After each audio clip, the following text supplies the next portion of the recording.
Start when you're ready. Alright, hello everybody. Today I'm speaking to you about something that is very close to my heart.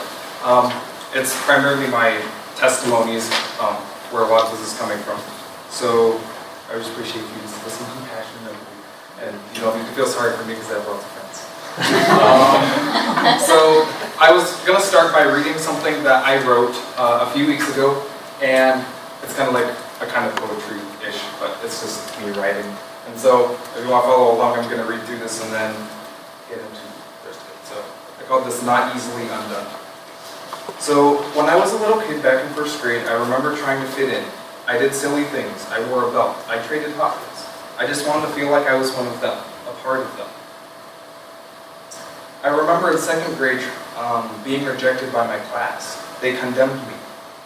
That was where I first learned that face full of emotion, full of revive, somehow passive, dismissive almost, and yet so intently destructive. You're so loud and obnoxious. I don't want to be around someone so annoying. Condemnation. But I don't care. I don't care what those people think. My family loves me. You're still not cool enough. You're an outcast. Go be with your outcast friends. None of you guys are good enough. Condemnation. I'll bear it. I still have my family.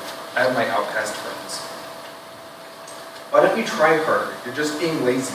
You don't try hard enough. No wonder you always come in last place. Those cold looks of condemnation. They don't speak it. They just leave me alone. They make sure I know I'm not acceptable to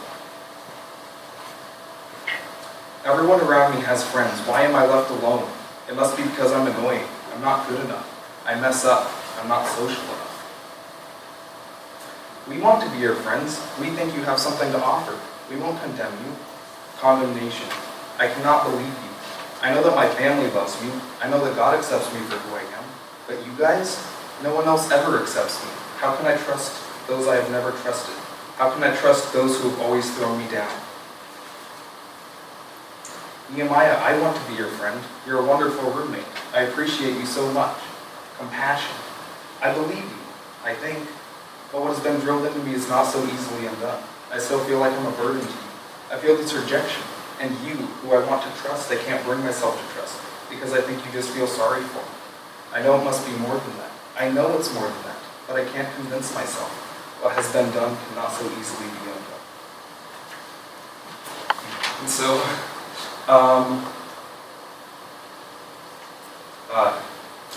if you've ever heard my testimony, I don't know if anyone else besides maybe Benji does, but in high school I felt very rejected by my class, and I really didn't have any friends.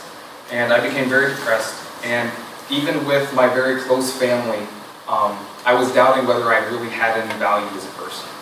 And that led to a very incredible moment that I had with God, where He told me that I was valuable to Him, and that He would love me no matter what, and that He would never reject me for any reason. And so, coming to college, I knew that I had value. I was not confused about whether I had any value as a person. But when it came to other people, I still could not make friends, because deep down I believed that nobody else saw value in me. And so I knew my family loved me and God loved me, but I didn't feel like anyone else loved me. And I have to say, this year, Benji has been an incredible blessing. And being roommates with him, he has been so helpful in tearing down that wall and convincing me and making me believe that there are others who really do love me and enjoy being around me and wanting to spend time with me. And I'm so grateful for that.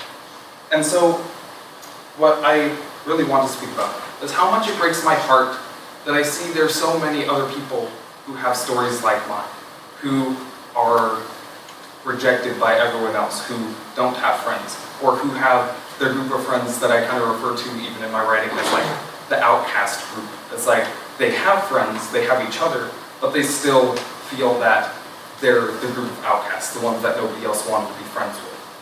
And so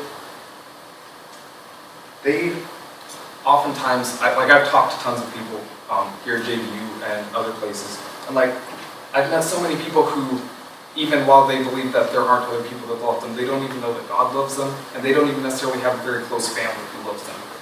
And so the difficult part is that we still have a hard time spending time with them because they tend to be annoying. We think they're annoying. We think that they're difficult. We think that they're demanding and that they're immature. And so why would we want to be around them? And, but as Christians, we can't think that. We can't think that about anybody. And like Kelsey talked about in her speech, we all have an intrinsic value given to us by God, and we can't determine that somebody else has less value. We definitely can't treat them that way. And so my vision really is that as Christians, we would be more intentional about communicating to other people that they are valuable and that they are appreciated by us. And so, oftentimes I find even that I will think wonderful things about people all the time, but I don't even necessarily communicate to them all the time. So I could sit here all day and be like, I think Benji's just the greatest roommate and stuff. But if I never went and spent time with him and I never told him, hey, I think I really appreciate you for this and I'm really proud of you for that, then he could feel like I didn't value him at all, even though I did, but I never communicated. And so my vision is that we would change our lifestyles in order to try to reach out to those who feel rejected. Because they're not going to try to come be your friend. I know that. Because it's so hard when you feel like everyone rejects you. They may, there's so many great people here at JV.